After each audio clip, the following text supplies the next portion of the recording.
अदिति त्यागी और आप देख रहे हैं अदिति त्यागी ऑफिशियल। अगर आपने चैनल को अभी सब्सक्राइब नहीं किया है तो एकदम फौरन सब्सक्राइब कीजिए, क्योंकि मैं ऐसी आवाजों को अपने प्लेटफॉर्म पर लेकर आती हूँ जो कि ग्राउंड पर काम करती हैं, जो जिन्होंने कंट्रीब्यूट किया है उस रेलेवेंट टॉपिक पर practically in terms of experience also. So today we have Col Miri with us, who was the advisor to Israeli Prime Minister at one point in time. There's a lot happening in that region, and I thought that I should request some time from Colonel Miri. So first of all, thank you so much for joining, and I really appreciate it.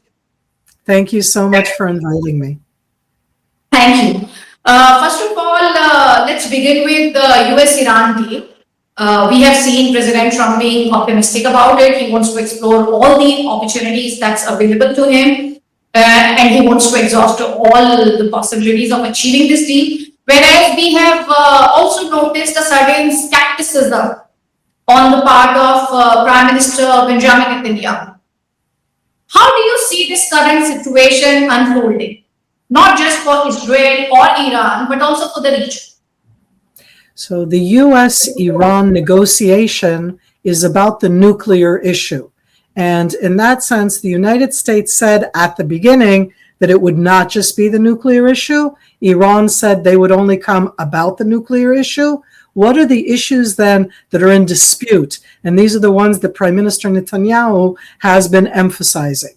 Two additional issues. One is the missile capacity of the Islamic regime of Iran. They have missiles that can reach 2,000 kilometers, 3,000 kilometers, 5,000 kilometers. That really is the entire world. And Israel has stated clearly that the negotiations should be about putting a cap on the distance of the missiles that the Islamic regime of Iran manufactures. So that's one issue, which if it's not on the table, those are the kind of missiles that were fired against Israel in June of 2025, and by the way, also in 2024. Those missiles can hit you in India. Those missiles can hit anywhere in the world. So limiting the distance of those missiles is something which is important for everybody in the world. The second issue, which is not on the table, is the issue of the Islamic regime's proxies. The word proxy is the different armed terror organizations that are inspired by the Islamic regime, but inspiration is one thing. They are armed by that regime, trained by that regime, supplied by that regime. I'm talking about the Yemenite Houthis that have disrupted shipping paths for the entire world. Of course, about Lebanese Hezbollah that Israel has been very active against. But it's also about Iraqi Hezbollah. And in that sense, these different proxies are of importance, not just against Israel. Lebanese Hezbollah disrupts Lebanese life, disrupted in the past Syrian life. And in that sense, not talking about the Islamic regime's support of those proxies, these are the gaps. Meaning everybody agrees on the nuclear, but on the table, the gaps are why are they not talking with the Islamic regime of Iran about the missiles and about the proxies? And then also removing the enriched uranium that exists. Some put the figure at 400 kgs, and also giving up on their nuclear program. Do you see some positive developments in the days ahead? Do you think it won't bear any fruit? President Trump might be optimistic, but as I said earlier, Israel has been very skeptical about it. So here's that gap that I think that we have to live with sometimes. It's so important for the entire world that Iran, the Islamic regime, should not have any kind of nuclear capability, which would be military nuclear capability. And that's good news for the world. But let's put it into perspective. When they were in the agreement, they weren't stopping all of their nuclear quest.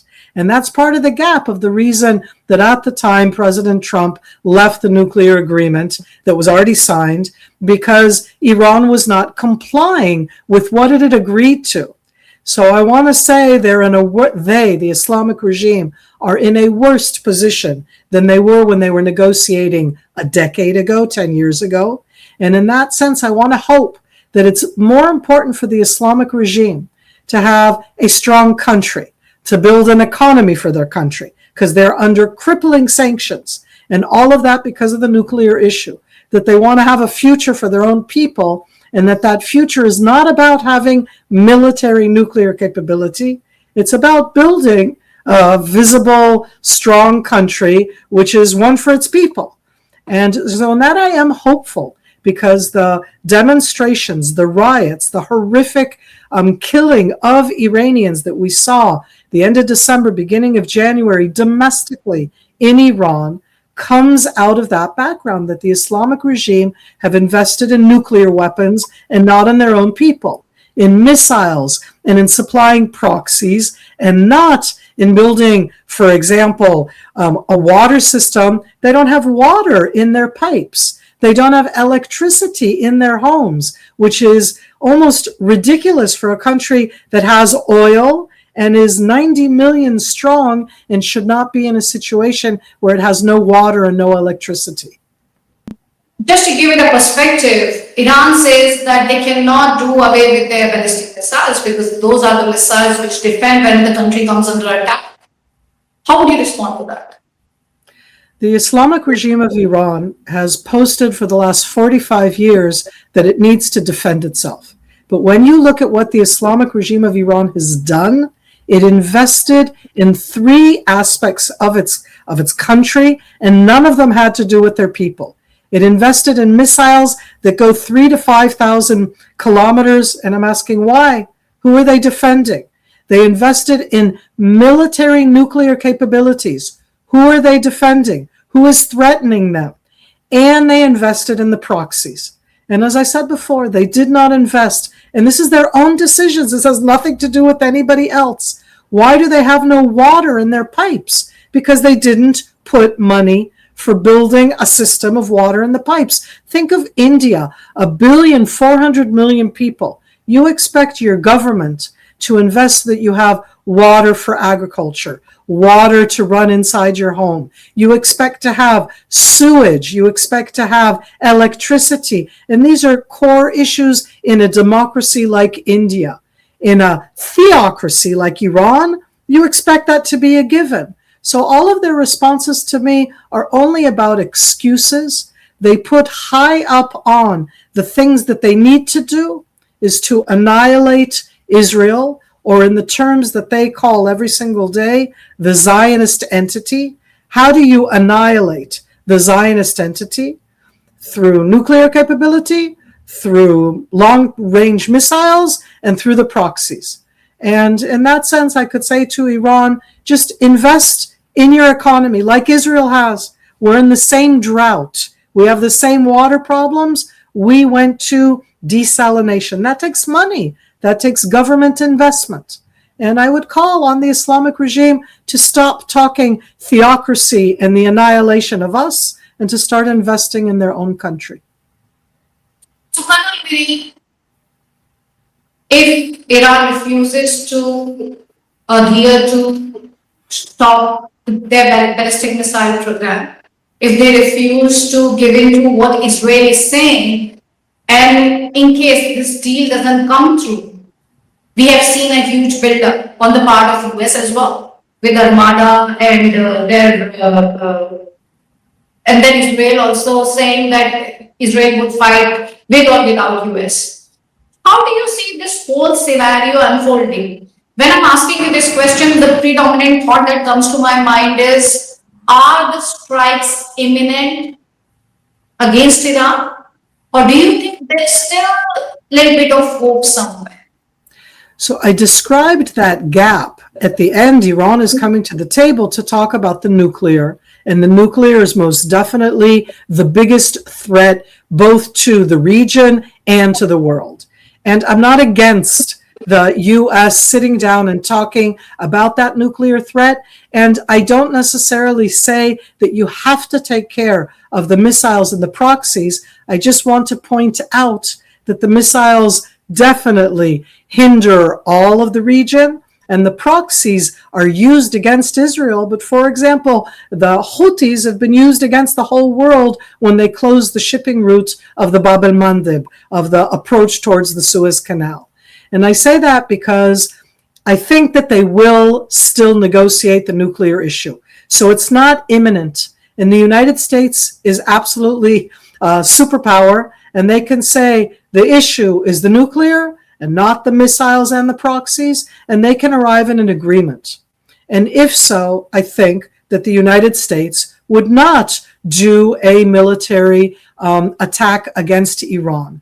I do not see in any case Israel initiating an attack against Iran. This is about the US against the Islamic regime, that Islamic regime that just killed tens of thousands of its own population, who went out to protest, not Israel. They went out to protest the fact that they don't have water, they don't have an economy, they don't have an electricity, and the money goes to nuclear and proxies and missiles. And so it isn't imminent, the attack, but for the negotiation of the US with the Islamic regime to be effective, it has to have a clear, real threat. The Islamic regime won't come to the table otherwise. The buildup of the US forces is a credible one. It's a real threat. The United States have used those forces both against the Islamic regime. In June of last year, the United States attacked the core nuclear sites. The United States have used their military, their capabilities against Venezuela not too long ago, a credible threat, and they're building up those capabilities against the Islamic regime. So I think that in that sense, yes, there can be negotiations.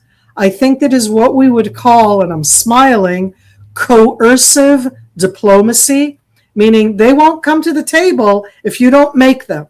And making them is not telling them to come. It's actually sending real forces. And I have to say, I will never predict what President Trump will do. And it's very important for all of the people watching to understand that when you build a credible threat, it means that you're willing to use it. And I absolutely think that President Trump is willing to use it. That's why it's a credible threat. So maybe he'll use it. But I do think that he would prefer, if possible, to not have to use it. But I want to be clear. He will use it if he needs to. And that's up to him to decide. So that buildup is there. It's not about Israel. It's about Iran. It's about the Islamic regime. If the US attack Iran, I have no doubt that the Islamic regime of Iran will attack Israel. And there's the question of what Israel will do, because I think we'll respond. But I in no scenario do not see Israel, before anybody else, preempting or doing anything against the Islamic regime. Again, this is about the US and Iran and nuclear, and let's hope that they arrive at a resolution that stops Iran from going nuclear. That would be good news for the world. Thank you so much. And by the way, for clarity, I was not doing any kind of warmongering, but I was getting to hear so much from here and there, and so many experts and everybody came. Every day there's a speculation that US would attack Iran and Israel would join, and this will happen and that would happen. So a lot of speculation around it. So that's why I thought that you are the best voice to answer this question, and you answered it with so much of clarity. I think all this speculation has been put to rest. Now, let me move back to Israel and the internal security. And my question is, we have seen what happened in October attack. Do you think Israel is now much better prepared to avert any such attack? In June of 2025, when the Islamic regime attacked with missiles, are you talking about the October 7th or about I'm talking about October 7th. I'm talking about the October attack, the Hamas. Yes. I think that what Israel's policy, and here I'm talking military policy. Okay, there's a difference between diplomacy and governmental. Here I'm talking military policy. I think that Israel's military policy changed drastically after October 7th. And I will state categorically that even if Hamas would try to do an October 7th type attack, or Hezbollah, or Syrian Islamic State from Syria, I'm just, because there are other options, but on our borders, the Israeli military is prepared in a way that we were not prepared on October 7th. The question I'm going to pose for us is that sustainable? How long can you hold that amount of military troops, the reserve duty, the capabilities, meaning you cannot do right now a cross-border attack at 60 different locations simultaneously, from the air, from the ground, from the sea, not by Hamas, not by Hezbollah, certainly not by anything in Syria. And I say that because we're prepared and we've built different defenses and we've deployed our military in a different way. And I'm not worried about an October 7th attack. But, and this is a but I want people to be aware of, Hamas can still fire a rocket at Israel. We would not be able to stop 1, 2, 10 rockets. And think of how that would be covered. Look, after 2 years and 5 months, Hamas can still fire rockets at Israel. Of course they can. October 7th was not about firing rockets into Israel. October 7th was about a full-scale military terror assault at 60 different places, attacking 35 different communities, butchering, killing, taking hostages, and firing rockets. They can still fire rockets. They can't fire 100 at once or 400 at once, which is what they did on October 7th. They can still fire singular ones. So they still exist, Hamas. The ideology completely exists, but their military terror capability is greatly reduced, and they cannot do an October 7th type attack. And the same, by the way, goes for Hezbollah in Lebanon. Mm-hmm. So, do you think peace stabilization force is a good idea over there? And is it yielding the results that Israel would have hoped for?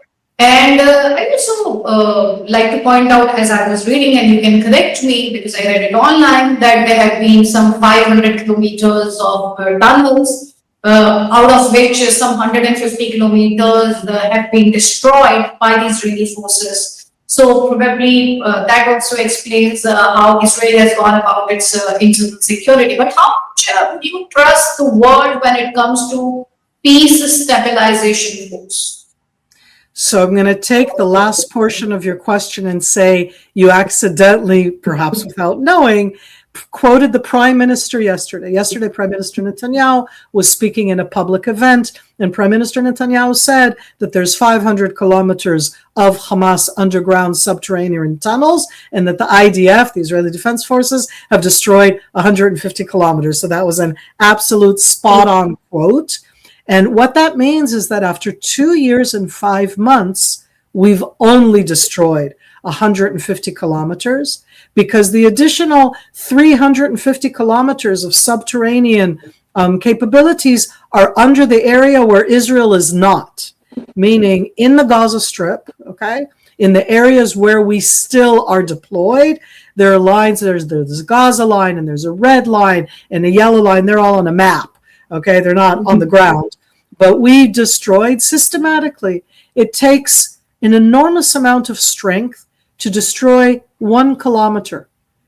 And then you have to do another kilometer. And I'm being on purpose slow, okay? It's taken us 2 years and 5 months to destroy 150 kilometers. It could take another, think of the time, what we need to do this for another 5 years to destroy it all. And I put it out there because when you ask about the International Stabilization Force, when you ask about who is going to go in, there are 2 different questions.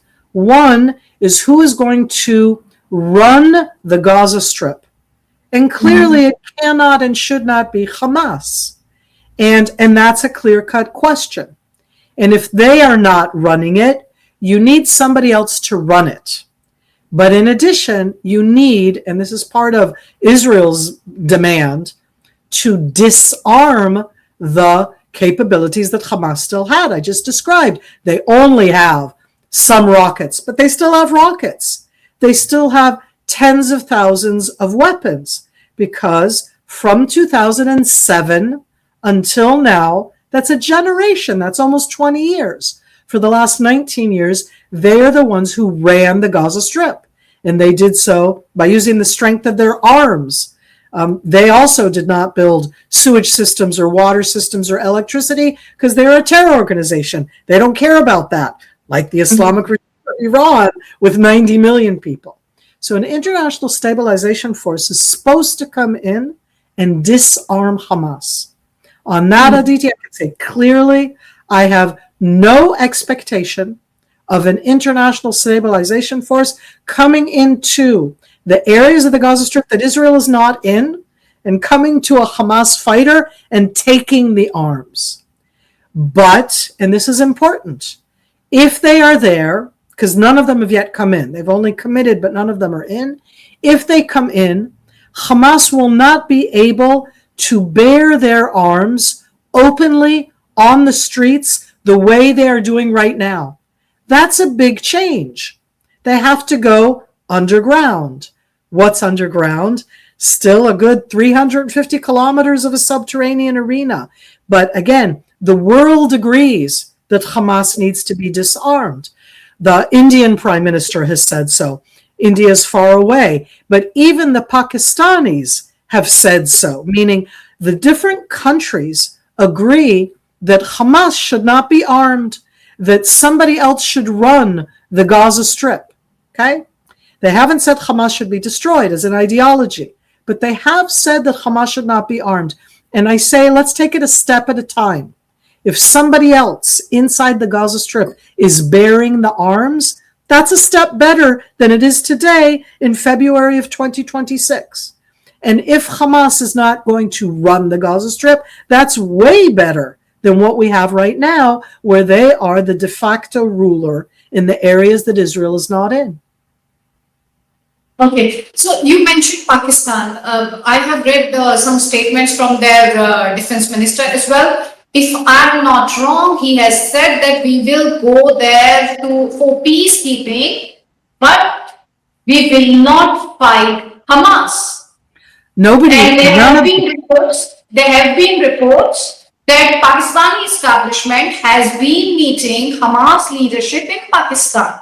And then when we talk about Pakistan, Pakistan is also a country which their passport, they have so much of hatred for Israel that their passport says that its citizens cannot go to Israel. Please correct me if any of this has been taken out of context, but these are certain things which come to my mind when you mention Pakistan. I'm with you, but I'm going to add, Turkey says that they won't disarm Hamas, and Turkey hosts some of the heads of Hamas. Qatar, that is funding most of this, hosts most of the heads of Hamas. So in this case, I'm just going to say Pakistan, together with Turkey, they used to have diplomatic ties with Israel, together with Qatar, that is one of the main negotiators. And I have to add in Egypt, that detests Hamas, won't disarm Hamas. So as I said, let's take it one step at a time. I'm not going to say that I'm for this. I'm just saying, for me as an Israeli, at this stage, taking it one step at a time, if they, Pakistan, Turkey, Qatar, and I don't like any of those three, but the first force that has said that they're going to come there are Indonesia, okay? Far away. If they come in and are an alternative so that Hamas won't show themselves openly on the street, that's already different. To me, I'm even going to say better than what's right now. It means that somebody else rules in the Gaza Strip. It means that Hamas is not the official authority that bears arms. I agree with you. That's not disarming Hamas, and that's what scares all of Israelis. But I'm taking it one step at a time. The International Stabilization Force, in accordance to what President Trump said, it's all about the war of words, because it doesn't say there disarm. It says demobilize. It's a subtle difference in words. Okay? I am willing, as an Israeli right now, to start with demobilizing, because it means that they can't openly use those arms without the wrath, the anger of the forces that are inside the Gaza Strip, that are there to help the Gaza Strip. Okay? How can they use arms against Israel if there are Indonesian, Pakistani, Turkish, Qatari, all of these ones that I don't want to have, but I understand will be there. Okay? Again, everybody will always blame Israel in the war of words, but this is a subtle difference, that Hamas is not allowed to bear arms. Okay? They're not supposed to bear arms.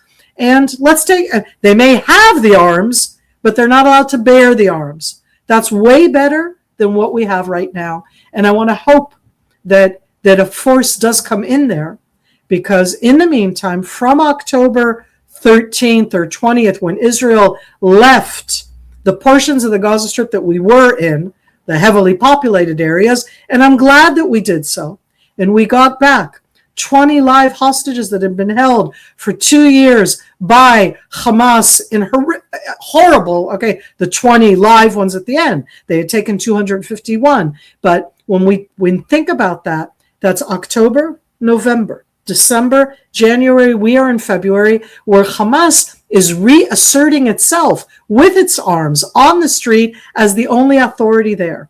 So I want the International Stabilization Force. I prefer Hamas having to go underground than their being outside. Of course, I would prefer to be disarmed, okay? But I need to be realistic, and it's similar to what I said about the Islamic regime of Iran. The nuclear is an absolute threat for the world, okay? Israel, am threatened very directly by the missiles that were used against me and the proxies that were used against me, okay? So everybody else can poo-poo them. But let's take it a step at a time. That would be better than where we are right now. That Hamas is not the ruler, is not allowed to bear arms, even if it means, for me, that a country that has no diplomatic ties with Israel, that, as you said on their passport, says that if you come to Israel, then I think that you would go to jail. And Lebanon, by the way, has the same law. We don't have diplomatic ties with Lebanon, that if somebody talks to an Israeli in Lebanon, they're allowed to be put on trial and put into jail. So I want to hope that we get past these things in the Middle East. I want to hope that people don't see us as the source of all evil, because by calling Israel the source of all evil, you are quoting the Islamic regime of Iran. That is exactly what the Islamic regime of Iran have said for the last 45 years. It's what Hamas says. We are the source of all evil. Destroy Israel. And guess what? Evil disappears from the world. That was me being sarcastic. Okay? And I say it because those quotes in the war of words are killing us. Mm-hmm. So just for clarity, the mandate of the peace stabilization force is to demobilize, not to disarm at the moment. We don't know yet, because the International Stabilization Force is something that's only being built. Right now, there is a whole complex, the coordination complex, it is under the direct hierarchy in that rule, in the rules of engagement, under the United States, not under Israel. It sits in an Israeli location. It has within it already different countries that are in the room, where you have representatives, but there has not yet been any force physically sent into the Gaza Strip. All that it does right now is coordinates the entrance of humanitarian assistance into the Gaza Strip, and we're waiting to see the first actual physical international force that will enter into the Gaza Strip to be there instead of the Hamas guns being on the street. That has not yet happened. The only country that has said that it would send forces openly, at least Indonesia has said so. And in the last few days, Greece has said that they would send forces. Turkey has said that they would send civilian builders. They haven't said that they would send soldiers in uniform. Again, this is still being put together. And the longer it takes is the longer that Hamas is the one that is de facto ruling. And that's not good for the people of the Gaza Strip, and certainly not good for stability and for their capability to recuperate from this war. My last question. So where does it leave Israel in its fight against terror?